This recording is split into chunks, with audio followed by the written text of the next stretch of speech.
오늘은 한국 교회의 실태라는 주제로 좀 나누고자 합니다. 지금 한국 교회가 집단 이기주의로 좀 치닫고 있어요. 목회자들이 자기성을 좀 쌓고 있고, 그러니까 하나님 나라의 확장이 아닌 자기 영역의 확장을 위해 지금 개신교 교단은 374개로 좀 분화되었습니다. 2018년 한국 종교 현황에 나타난 데이터예요. 그 교단 분열은 어떤 교리의 차이보다는 이기주의가 주된 원인이기도 합니다. 그 분열로 인해 이 개신교의 공신력이 떨어지고 이 개척교회 숫자는 좀 늘어나고 있어요. 교회 개척이 필사적입니다. 2018년 통계 자료를 보면 한국 교회는 83,883개라고 합니다. 교회 수가 증가하고 있어요. 95%가 개척교회 수준입니다. 교회 개척에 성공한 몇몇 교회는 짧은 시간 내에 성장을 거듭해서 중형 교회로 발돋움한 교회도 있습니다. 근데 극소수예요. 또 대형 교회가 이 성장의 중심에서 종교 권력의 또 핵심부를 장악하고 있습니다. 그러니까 대형 교회 목사는 어떤 연합 기관의 장이나 교단 어떤 총회장을 역임하고 또 교단 운영에 또 절대적 권한을 행사합니다. 이 총회장은 이 교단 운영에 막강한 권한을 행사할 수 있기 때문에 이들을 뽑는 선거는 세상 선거와 동일해요. 선거철이 되면 후보자를 둘러싸고 또 금권 선거로 귀착을 합니다. 지난 이야기지만 사도 바울이 총회장을 출마해도 돈을 쓰지 않으면 낙선한다는 말이 있었어요. 그러니까 총회장이나 이 연합기관의 장 후보자는 주로 대형교회 담임 목사입니다. 또 이들이 종교 권력 핵심부를 또 구성하고 있고, 지금 교회 담임 목사 제도는 기업의 CEO 집의 어떤 권력 구조 방식이에요. 그 아래 교회 규모에 따라 한 명에서 수십 명에 이르는 부교육자가 있고, 또 담임 목사의 정책 결정에 대해 이 부교육자들은 반대 의견을 제시 못합니다. 반대 의견을 제시하는 이런 행위는 권위에 대한 불복종으로 비춰지고 또 교회에서 쫓겨납니다. 그러니까 담임 목사가 모든 정책을 결정하고 또 부교육자들은 그 지시를 수행하는 집단에 불과해요.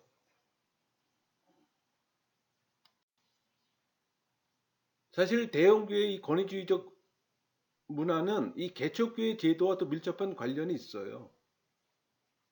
대형교회 담임 목사는 대체로 이 개척교회에서 출발했습니다. 그래서 입시전적 성공을 거두었어요. 그래서 자신의 노력으로 대형 교회가 되었다고 믿어요. 교회의 주인을 자신이라고 생각하고 더 나아가 교회를 자신의 소유물로 간주해요. 또 헌금으로 부동산 투자도 하고, 그래서 교인들 위해 군림하며 부교육자를 자신의 직원으로 간주하는 경향이 큽니다.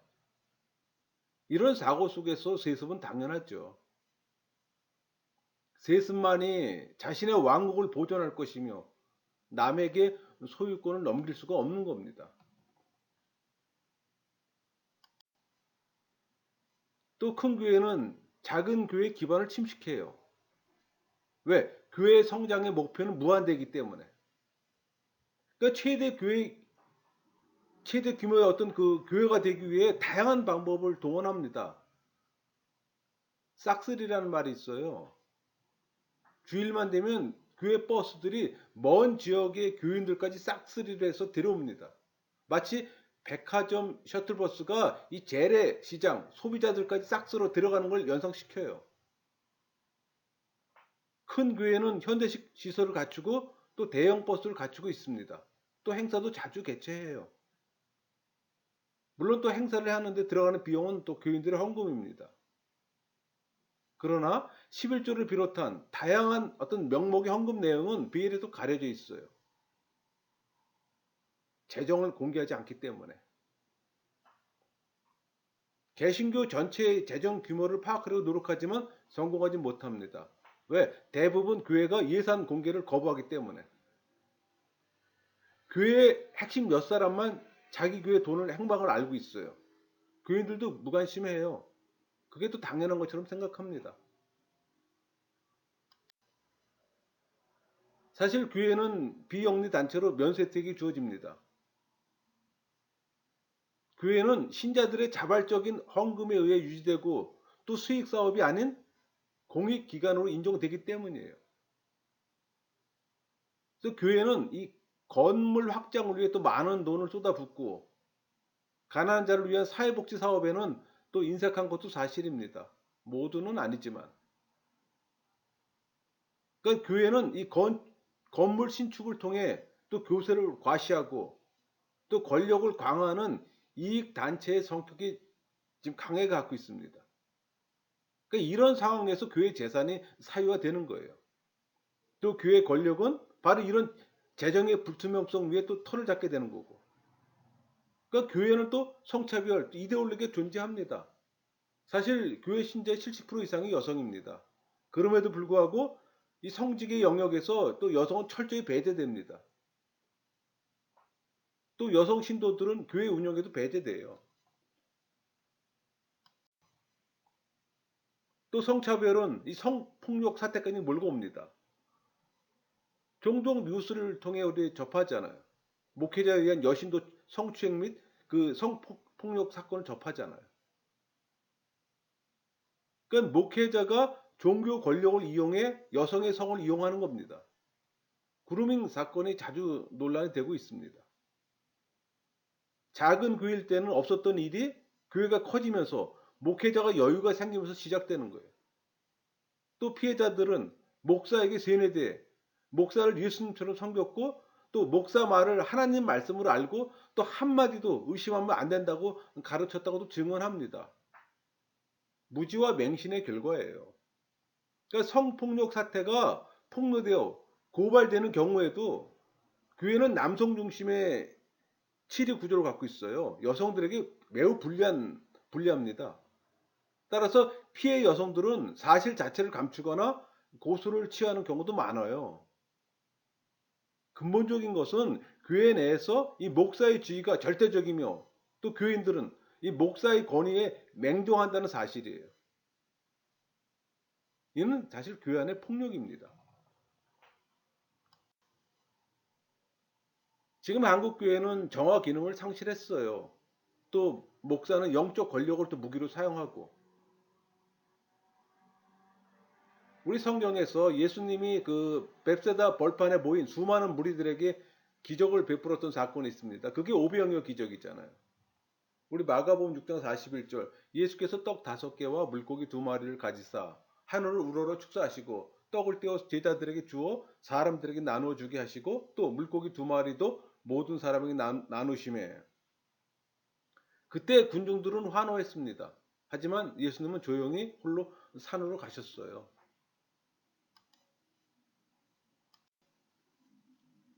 또 다른 예로 예수님께서 겟세마네 동산에서 기도하실 때 대제사장의 종들과 군인들이 예수님을 체포하러 왔잖아요. 그때 베드로가 칼을 뽑아 말고의 길을 내리쳤습니다. 예수님을 보호하기 위해서. 하지만 예수님은 베드로를 질타했어요. 순순히 그들의 요구에 자신을 내어주셨습니다. 우리 요한복음 18장 10절 11절 볼까요? 이에 시몬 베드로가 칼을 가졌는데 그것을 빼어 대제사장의 종을 쳐서 오른편 귀에 귀를 베어버리더니 그 종의 이름은 말고라. 예수께서 베드로더러 이르시되 칼을 칼집에 꽂으라. 아버지께서 주신 잔을 내가 마시지 아니하겠느냐 하시니라. 여기에 가르침이 있습니다. 어떤 경우에도 자신을 신성시하거나 집단 권력이나 우월주의의 도취에 제약을 범하면 안 된다는 겁니다. 여러분, 교회의 우상은 다른 데 있는 게 아니라 교회 내부에 있는 욕심과 집단 권력과 우월주의예요. 우리 사도행전 14장에 또 하나 예가 있습니다. 그 루스트라에서 그 발을 쓰지 못하던 사람을 한번 생각해 보세요. 바울이 구원받을 만한 믿음이 있는 걸 보고 일어서라고 말하자 그는 일어났어요. 기적입니다. 그렇지만 그 당시 사람들 관심은 구원받을 만한 믿음이 아니고 바울 일행에 쏠렸어요. 바울이 그 사람에게 네 발로 바로 일어서라 하고 말한 이후에 그 사람이 일어나 걷기 때문에. 그러니까 바울이 말한 것은 바울의 자신의 능력이 아니라 구원받을 만한 이 믿음과 예수의 영에 이끌려 말한 겁니다. 근데 그때 루스드라 사람들은 어떻게 했습니까? 그가 일어나는 것을 보자 그곳 사람들은 제우스와 헤르메스 이 신의 현현을 생각했던 거예요. 놀라운 것은 그들이 집단적으로 움직임을 보인다는 겁니다. 그러니까 이 제우스 신당의 제사장이 온 무리들을 동원해 소와 화환을 가지고 와서 제우스와 또 헤르메스에게 제사자고 했잖아요. 그러니까 바울과 바나바를 신격화시키고 있는 모습입니다. 그러니까 자신들의 집단적인 이기심을 발동시킨 거예요. 그러나 그때 바울과 바나바는 그대로 머뭇거리지 않고 정확하게 손을 그읍니다. 우리 사도행전 14장 15절 볼까요?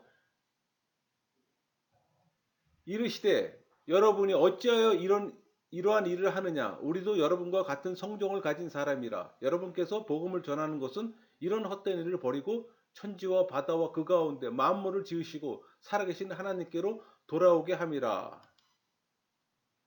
바울과 바나바는 그 능력이 결코 자기들의 능력에 나온 것이 아님을 밝히고 있습니다.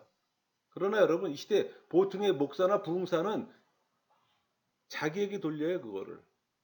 그러니까 사도 바울은 자신들이나 그곳에 몰려든 사람이나 다 똑같은 인간임을 명확하게 지금 말합니다. 신처럼 경외할 대상이 아니고 다만 복음을 전하기 위한 수단인 겁니다. 영혼 구원을 위해. 이 시대 목사들도 영혼 구원이 목적일 텐데 초심을 잃었어요. 지금 한국 교회는 이미 권력과 우월주의로 자기 정화 기능을 지금 상실했어요. 우리라고 결코 다르지 않아요. 어떻게 해야 할까요? 바울과 바나바처럼 예수님의 길을 쫓아 사는 것 뿐입니다. 바울 일행은 이 예수의 영을 통해 이 걷지 못한 그 사람을 고쳐 주었지만 결코 자기들을 주장하지 않았어요. 그들이 이 바울 일행을 제우스와 헤르메스로 여길 때 권력에 도취되지 않았어요. 그리고 가는 곳곳마다 우월주의가 아닌 복음을 전했던 겁니다. 예수 그리스도의 복음은 사랑과 섬김과 이 궁일의 복음이기 때문에 목회자가 바울처럼 행하지 않는다면 하나님께서 진노하실 겁니다. 하나님께서는 우리를 바르게 세우기 위해 때로는 진노와 징계를 사용하신다는 사실 잊지 마세요. 그리고 그 길 위에 사랑을 친히 보여주십니다. 그러니까 하나님의 진노와 사랑은 당신의 백성들을 돌아서도록 하기 위함이에요. 그러니 날마다 삶 가운데 하나님으로부터 이 멀어진 부분들이 있다면 매일매일 바르게 돌아서도록 해야 합니다. 요새 검찰개혁, 언론개혁이 큰 화두입니다. 근데 여러분 그리스도인에게 더 중요한 게 있어요. 종교개혁입니다. 검찰개혁, 언론개혁은 정부 지도자와 어떤 그 집권당의 의지가 강하면 어느 정도 가능합니다. 그러나 국가 권력은 종교 집단을 건드리지 못해요. 왜? 종교의 자유 때문에. 검찰도 언론도 이 종교계에 대해서만큼은 신중한 자세를 취합니다. 왜? 자칫하면 집단 공격을 받을 수 있기 때문에. 사실 한국 사회에서의 종교 집단은 성역입니다. 그래서 이단도 힘이 있어요. 한국 교회는 거대한 규모로 사회활동하는 종교 집단이에요. 종교 집단은 기본적으로 자발적 조직입니다. 따라서 신자들은 자기의 돈과 시간을 또 교회에 헌신적으로 바치잖아요. 그럼 왜 교인들은 이 경제적 투자 가치도 없는 곳에 많은 돈과 시간을 쏟아부을까요? 이 시대 교회 상황을 보면 기복적 욕구 달성을 위해서입니다. 제가 볼 때는. 그런 욕구의 어떤 뿌리는 기복신앙과 이 종교적 열심 때문이에요.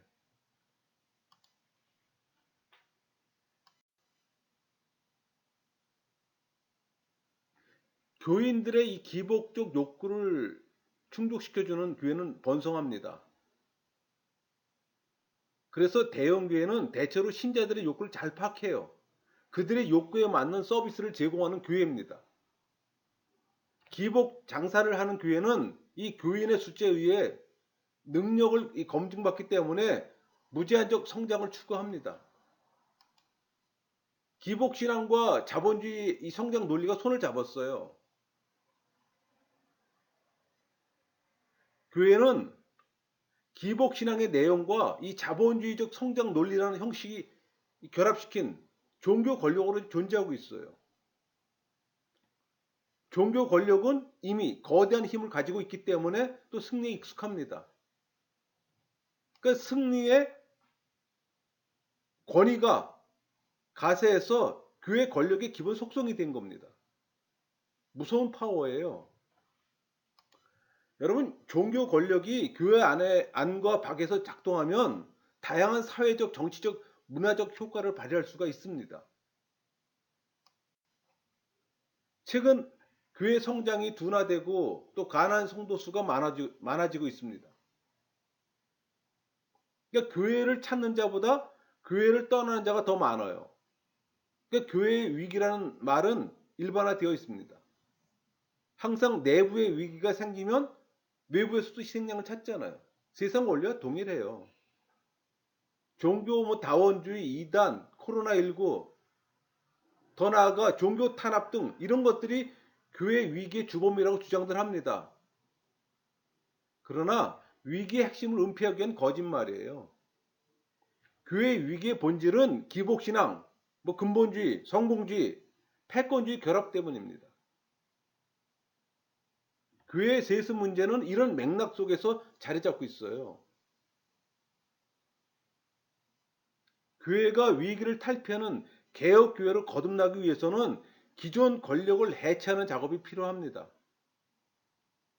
여러분, 해체 작업은 교회가 자발적으로 이 기복신앙에서 벗어나 교회 또 운영의 어떤 부조를 걷어내고 또 종교 어떤 패권주의를 불식하고 더 나아가서 정치 권력과 협착이 아니라 권력에 대한 바른 비판적 견제 역할을 충실히 수행하는 것을 의미합니다.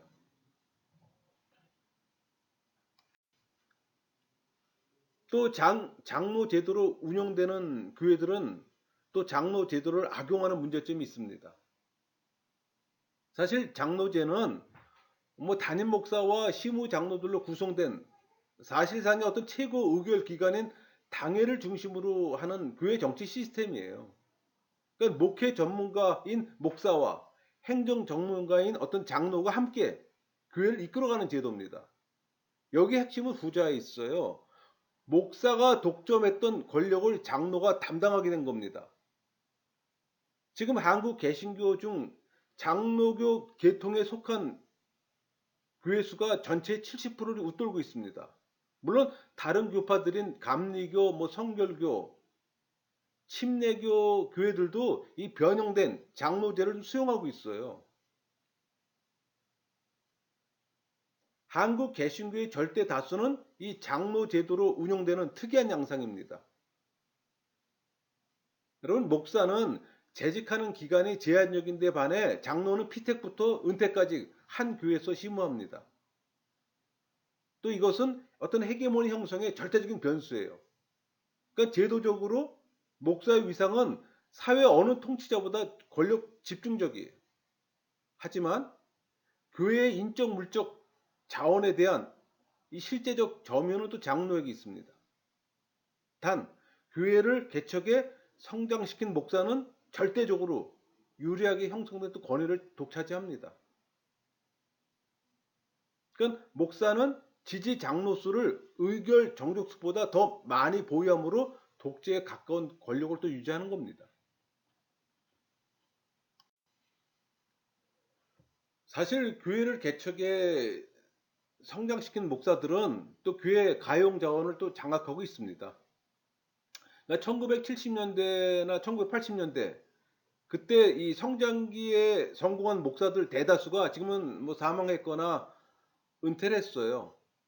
근데 목사 세습은 이런 교회에서 나타납니다. 하지만 또 많은 교회들은 이 비세습의 방식으로 또 후임 목사를 결정해요. 그 경우에도 은퇴 목사는 원로 목사라는 명칭으로 또 사실상의 최고 권력을 또 장악하고 있는 경우가 또 허다합니다. 또 교회에서 가장 어두운 부분은 재정 부분이에요. 담임 목사들이 교회 재정을 임의로 또 운영합니다. 이는 재정 장로가 장기간 재정을 독점적으로 관리함으로도 가능해요. 또 교회법은 교인들이 회계 장부를 열람할 권리를 인정하고 있지만 절대 다수의 교회들은 열람되지 않아요. 그래서 횡령이 발생하는 겁니다. 교회들 내부에 이 개혁을 위한 노력들이 무수히 벌어지고 있어요. 그러니까 개혁에 성공하고 있는 경우는 교회 내부의 다수가 이 개혁을 위해 적극적인 노력을 또 기울이고 있어요. 또 시민사회가 주목하며 또 법정에서 정당성을 획득함으로도 가능합니다.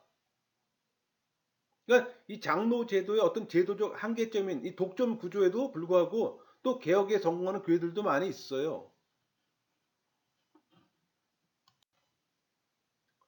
여러분 지금 한국 교회는 보수와 진보로 좀 갈라졌습니다. 그러니까 사회 문제에 대한 한 목소리를 내지 못하고 있어요. 여러분 교회는 그리스도의 몸입니다. 한국 교회는 여러 교파로 나누어서 제각기 다른 소리를 내면서 정부나 사회에 대해 응집된 소리를 내지 못하고 있어요. 장로교 예장 간판 아래 374개의 군소교단이 있습니다. 이들 군소교단은 하나의 노예에 지나지 않는 규모도 많아요. 그래서 기독교 목사들이 비상식적인 사람들로 인식되는 경우도 많습니다. 어떤 대형 교회는 교회 권력 싸움 때문에 한 교회당 안에서 나누어서 예배를 해요. 또 같은 교인들끼리 또 고소하는 사태 때문에 교회는 또 세상 사람들의 조롱거리가 되고 있습니다. 빛과 소금의 역할을 해야 할 이 교회가 이제 비난거리가 되고 있는 거예요. 그러니까 세상을 위해 고난당하신 이 그리스도의 몸인 이 교회가 분열되고 있는 안타까운 현실입니다. 여러분 교회는 예수 그리스도를 본받아 권력 욕심을 내려놓고 겸손과 섬김을 실천해야 합니다. 한국의 초창기 교회 지도자들은 쓰러져가는 국가를 또 생각하며 자신을 헌신했어요. 그러니까 교회는 일제에 압박당하는 독립투사들의 은신처가 되었던 겁니다. 3.1운동 직후 그 일제 탄압에 가장 희생이 큰 단체가 여러분 교회입니다. 그 과거 교회는 세상 영광이 아니라 잃어버린 조국의 국권 회복을 위해 희생하는 애국자들의 거처가 되었던 겁니다. 그러니까 믿음의 선진들은 그리스도 신앙을 민족 해방을 위한 또 실천에 적용했고 그 믿음의 선진들 희생 덕분에 기독교는 제일 종교로 자리 잡았던 거예요. 그러니까 교회 지도자들은 권력에 취해 세상을 위해 일하지 않았어요. 그러나 지금 교회는 지금 집단 이기주의만 무성합니다. 우리 1970년대 그 유신 정권 시절 교회 지도자들은 삼선 개헌 반대와 또 장기 독재 거부 또 국민의 기본권 보장을 위해서 세상 권력에 예언적 비판을 하고 또 기꺼이 감옥에 갔습니다. 그러나 지금 사회 정의를 외쳐야 하는 교회 지도자들은 공직자의 땅 투기와 윤리에 어긋나는 행위에 침묵하고 있어요. 그러니까 교회 지도자들은 세상에 아무런 발언도 하지 못해요. 그냥 집단 이기주의에만 관심을 갖습니다. 자기 교회에 대한 관심. 그러니까 영광의 보좌를 버리고 자신을 낮추고 내려오신 그리스도를 묵상해야 합니다. 자신을 낮추고 세상의 권력과 유익을 위해 추구한 이 세속과 단절해야 합니다. 지금 한국 교회를 보면 중세 교회사를 보고 있는 느낌이에요. 그러니까 예수님이 나타나신 모습은 영광스러운 왕이 아니라 베들레헴의 마구간이었어요.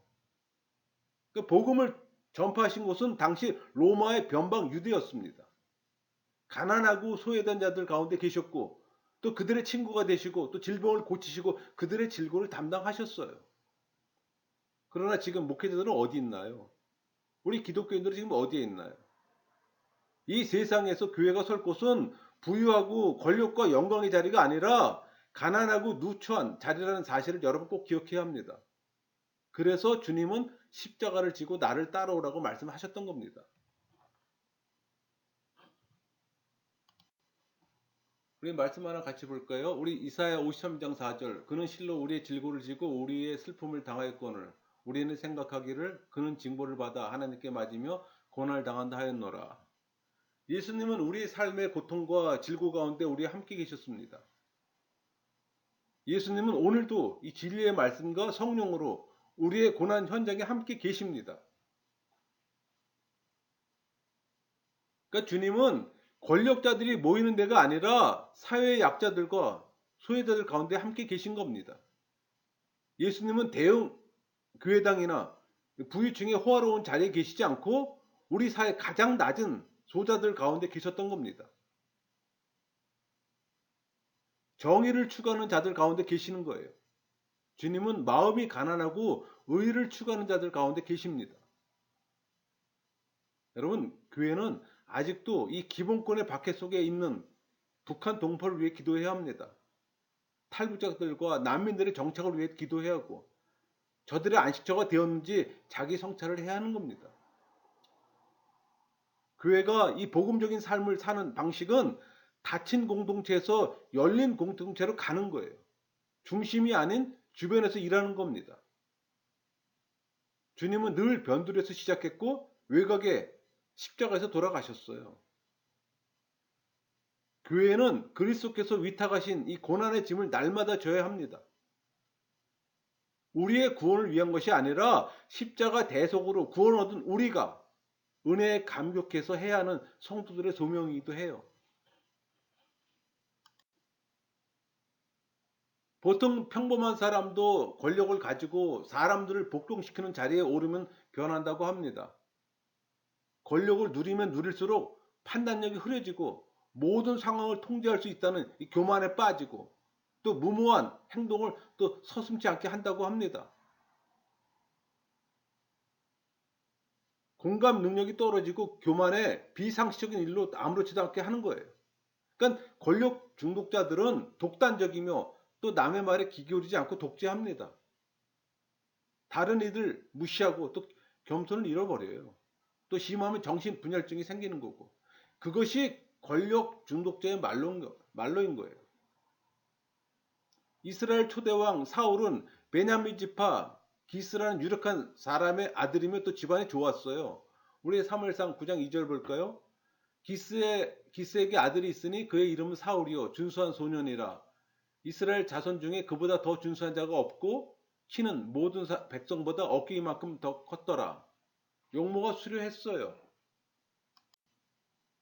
이스라엘 장로들의 부탁으로 사무엘이 왕이 될 사람을 찾았습니다. 사울은 이 아버지의 명령을 따라 잃어버린 또 암나기를 찾는 또 순종적인 사람이기도 했어요. 그는 또 왕이 된 그를 면전에서 모욕하는 사람들도 용납할 정도로 온순한 사람이었어요. 그 사무엘상 10절 11절 10장하고 11절에 잘 나오잖아요. 사울도 기브와 자기 집으로 갈 때 마음이 하나님께 감동된 유력한 자들과 함께 갔느니라. 어떤 불량배는 이르되 이 사람이 어떻게 우리를 구원하겠느냐 하고 멸시하며 예물을 바치지 아니하였으나 그는 잠잠하였더라. 또 11장 12절 13절 백성이 사무엘에게 이르되 사울이 어찌 우리를 다스리겠느냐 한 자가 누구니이까 그들을 끌어내소서 우리가 죽이겠나이다. 사울이 이르되 이날에는 사람을 죽이지 못하리니 여호와께서 오늘 이스라엘 중에 구원을 베푸셨음이니라. 나름대로 심성도 좋았던 사람입니다. 그러나 야베스를 치는 이 암몬 사람 나하스와 싸워서 대성을 거둔 사울은 또 권력의 맛을 보기 시작했어요. 군대 3천을 편성해서 나라를 통솔하기 시작한 거예요. 또 사무엘의 명령을 어기고 자기 뜻대로 행동하기 시작했던 겁니다. 우리 사무엘상 13장 8절 9절 볼까요? 사울은 사무엘이 정한 기한대로 이래 동안을 기다렸으나 사무엘이 길갈로 오지 아니하며 백성이 사울에게서 흩어지는지라. 사울이 이르되 번제와 화목 제물을 이리로 가져오라 하여 번제를 드렸더니 이때 자신이 상황을 통제하고자 시도하는 권력 중독 일기입니다. 또 블레셋과 전투에서 요나단의 승기를 잡자 또 사울은 흥분했어요. 우리 사무엘상 14장 24절. 이날에 이스라엘 백성들이 피곤하였으니 이는 사울이 백성에게 맹세시켜 경계하여 이르기를 저녁 곧 내가 내 원수에게 보복하는 때까지 아무 음식물이든지 먹는 사람은 저주를 받을지어다 하였습니다. 그러므로 모든 백성이 음식물을 맛보지 못하고 그렇게 선언했잖아. 전쟁하는 사람에게 먹지 말고 싸우라는 것은 사실 비상속적이고 또 무모한 명령입니다. 이런 걸 보면 이때가 권력 중독 2기예요. 단계적으로 지금 점증하고 있잖아요. 또 이때부터 그는 그에게 충성하는 힘 있는 병사들을 모으기 시작합니다. 우리 사무엘상 14장 52절 볼까요? 사울이 힘센 사람이나 용감한 사람들 보면 그들을 불러 모았더라. 이제는 하나님을 의지하지 않고 자신이 모든 것을 통제하기 위함입니다. 또 그 후에 그는 아말렉 사람들과 전쟁에서 하나님의 명령을 정면으로 거부하고 또 아말렉 왕 아각을 사로잡고 또 그의 소와 양들 좋은 것들을 살려줍니다. 이때가 권력 중독의 말기예요. 우리 사무엘상 15장 9절 볼까요? 사울과 백성이 아각과 그의 왕 양과 소의 가장 좋은 것 또는 기름진 것과 어린 양과 모든 좋은 것을 남기고 진멸하기를 즐겨 아니하고 가치 없고 하찮은 것은 진멸하니라. 이 일로 그는 돌이킬 수 없는 길로 갑니다. 자신의 권력을 조금이라도 빼앗길지 모른다는 불안으로 또 평생 다윗을 쫓잖아요. 그러다가 또 비참한 최후를 맞이하고. 여러분, 권력 중독이 개인 중독으로 멈추면 다행이에요. 그러나 불행하게도 그렇지 않아요. 이 권력 중독은 그의 영향력 아래에 있는 사람들까지도 그 권력에 중독되게 만들어요. 여러분, 이스라엘 1세대들은 애굽의 권력에 중독되었어요. 그들의 삶을 당연한 것으로 여긴 겁니다. 그러니까 모세가 이스라엘이 선택된 백성이라는 것을 가르쳤어도 기회만 되면 다시 애굽의 노예 생활로 돌아가자고 했잖아요. 그러니까 중독된 권력에 중독된 백성들은 벗어나기가 어려운 겁니다. 왜 이단들이 권력을 유지할까요? 잘못된 줄 알면서도 그 지도자가 아니면 우리는 아무것도 못할 것 같다는 그 중독성 때문입니다. 한국교회도 마찬가지예요. 개척기, 성장기에는 이런 어떤 카리스마 리더십이 필요합니다. 과감하고 결단력 있게 또 집중력을 높여서 교회를 세우고 또 하나님 나라를 확장해야 하기 때문에 그러나 중독까지 가서는 안 되는 거예요. 우리 성경에 좋은 예가 있어요. 사무엘은 어떤 상황이건 권력 중독을 경험하지 않았어요. 늘 겸손한 지도자로 하나님 앞에서 살았습니다. 지금 한국교회는 성숙 단계를 넘어섰잖아요. 지금은 목회자가 권력에 중독되어 있어서는 안 되는 거예요. 근데 권력에 중독되어 있어요. 빨리 빠져나와야 합니다. 사울 같은 목회자가 대형교회가 되면서 또 권력 중독에 빠지기 시작한 겁니다. 그 결과 카리스마로 회중을 끌던 지도자들이 많이 넘어졌어요. 그들은 회중을 마음대로 이끌 수 있는 권력을 가지자 자신이 모든 상황을 통제할 수 있다는 착각에 빠지는 겁니다. 그러니까 사울처럼 하나님보다 자기 생각을 앞세우기 시작하는 거예요. 그 결과 비상식적이고 무모한 행동을 서슴지 않습니다. 그러니까 강단에서 선포되는 말씀과 강단 아래에서 삶은 너무나 상반되는 거예요. 그러니까 성도들과의 공감 능력을 잃어버리는 겁니다. 남의 말에 귀 기울이지 않는 독재자가 되는 거예요. 그뿐만 아니라 이 그들의 잘못된 행적은 반기독교 세력에게 또 비판거리를 제공합니다. 그럼 권력 중독에 빠지지 않으려면 어떻게 할까요? 성경에 좋은 예들이 많이 있잖아요. 권력을 가졌으면서도 권력 중독에 빠지지 않았던 사무엘, 다니엘, 요셉처럼 살면 되는 겁니다. 이들의 공통점은 자신을 신뢰하지 않고 하나님만 절대 의지했다는 겁니다. 그러니까 요셉은 종살이하면서도 또 감옥에서도 총리 관저에서도 변함없이 하나님만 의지했어요. 다니엘은 그는 포로기 하나님이 세우신 이스라엘 백성들의 든든한 울타리로 평생 총리직을 수행했잖아요. 그러면서 하나님만 바라보고 의지하며 산 사람이었어요. 우리 다니엘서 6장 10절. 다니엘이 이 조서에 왕의 도장이 찍힌 것을 알고도 자기 집에 돌아가서는 윗방에 올라가 예루살렘으로 향한 창문을 열고 전에 하던 대로 하루 3번씩 무릎을 꿇고 기도하며 그의 하나님께 감사하였더라. 또 사무엘은 오랫동안 이스라엘을 이끄는 왕 같은 제사장이요 선지자였잖아요. 그러나 그는 모든 것을 하나님께 묻고 의지하고 따랐던 사람이에요. 그러기에 다윗을 택한 하나님을 이해하지 못했지만 순종하고 기름 부어 또 위대한 왕으로 세웠어요. 여러분 이제 개혁교의 본 모습을 찾아야 합니다. 장로 이 정치 제도는 견제와 균형이에요. 그러니까 독단적이지 않도록 견제하는 동시에 목회 사역을 돕고 섬기는 것이 장로의 역할입니다. 그러나 지금은 이 당회가 투쟁하는 야당이 되거나 목회자를 지배하는 이사회가 되어버렸어요. 그러니까 본래 장로 정치 제도의 근본 취지를 이해해야 합니다. 목회자가 권력 중독자가 되지 않도록 섬길뿐만 아니라 함께 동역해 하나님의 나라를 세우는 사역자가 되어야 합니다. 목회자의 권력 중독보다 더 무서운 것은 당회의 어떤 권력 중독이에요. 여러분 공동체가 건강하고 성숙해져야 합니다. 성도 한 사람 한 사람이 하나님 나라를 이해하고 자신의 역할과 사명이 무엇인지 이해해야 합니다. 모든 성도가 왕 같은 제사장으로 사역할 뿐 아니라 성숙한 인격을 갖춰야 합니다. 무지랭이가 되어서는 안 되는 거예요.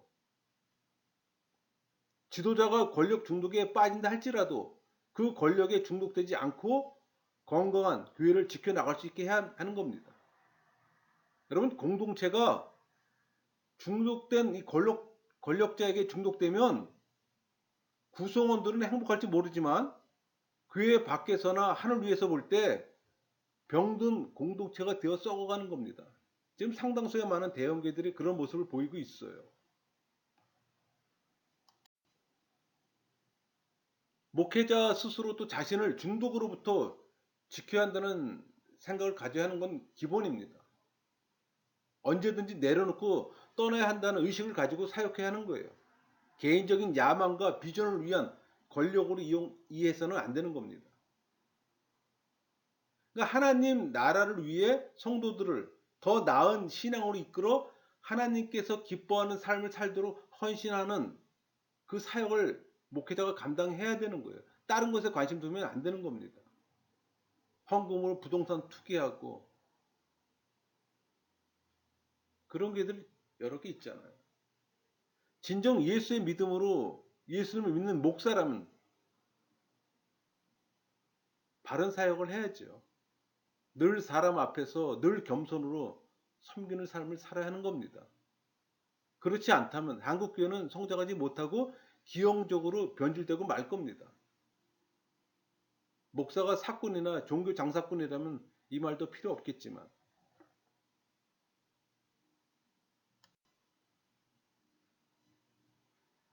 하나님께서 죽을 수밖에 없는 죄인을 선택해 자녀 삼아 주셨어요. 여러분, 여러분이 사는 이 땅이 하나님 나라임을 깨달아야 하고 체험해야 합니다. 이 땅에 살면서 또 천국을 소망해야 하고 이 땅의 전부가 아니잖아요. 교회 집단 이기주의가 팽배하고 또 우월주의로 광분하고 있는 이때 성령의 인도함을 받아야 하는 겁니다. 그러려면 모두가 성령 세례를 받고 또 일상의 삶 가운데 말씀 묵상하며 성령의 인도하심을 받아야 하는 거예요. 예수님의 제자처럼 살아야 하는 겁니다.